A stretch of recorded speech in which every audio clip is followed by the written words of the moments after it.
jobs of a potter. I make pots, I make flower pots, I make chimneys, I make tiles, I make riche tiles, and bricks as well. Unfortunately, part of the thing is you kind of get multi-skilled in your life if you work in this industry. So what I'm making today is a brick, which is quite an unusual brick, and it's from it's a gatehouse for an abbey built in the 1300s. So this is very similar to a Roman brick. We once made some bricks for the Mithras Temple in London.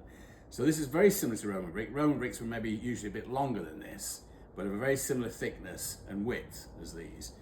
And the reason why the Romans made such huge bricks, well, they were made by slaves. So it didn't matter how heavy they were, or the sort of the amount of labour that went into them. So one can assume that the abbey probably used local labour. And the fact is, it's in Ulsby, which is about 6 miles away from here.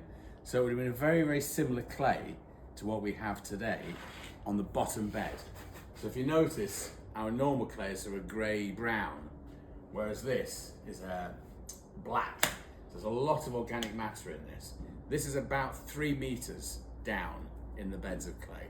So the first bed is what we use for tiles, and then you go into black clay. Below that is gravel and the occasional peat area, and then you'll also get tree, whole trees sometimes you'll find. So this is a very, very,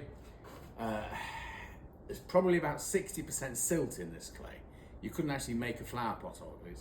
It would be hard to make a tile, but it's excellent for bricks because it doesn't really have much, doesn't hold its shape, as it were. So you get your clot, and basically I'm making a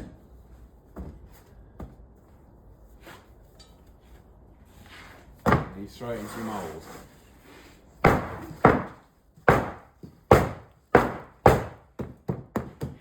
I don't really have a decent mould because there's only 20 of these to do, so we won't spend the money on making a proper mould.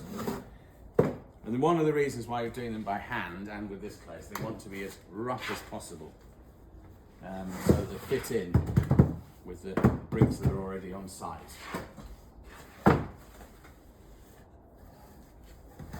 So they look fairly uniform now,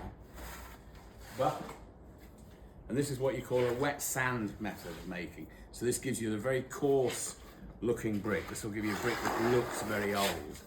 So if I just pour some water on that, the sand comes away from the brick, from the actual clay, and it gives it a much, much coarser look.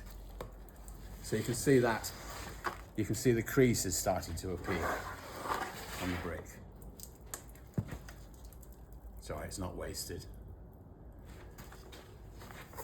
So thankfully I don't have many of these to do. I think there's only about 20 or so for this job. So you get your mould, which has got to be damp. You put your sand in.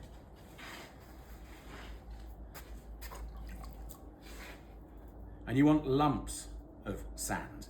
So you're making indents into the clay. Cut your clot.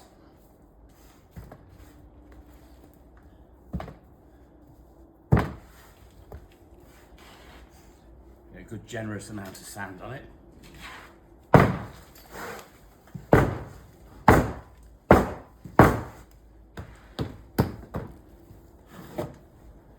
And you strike off your excess.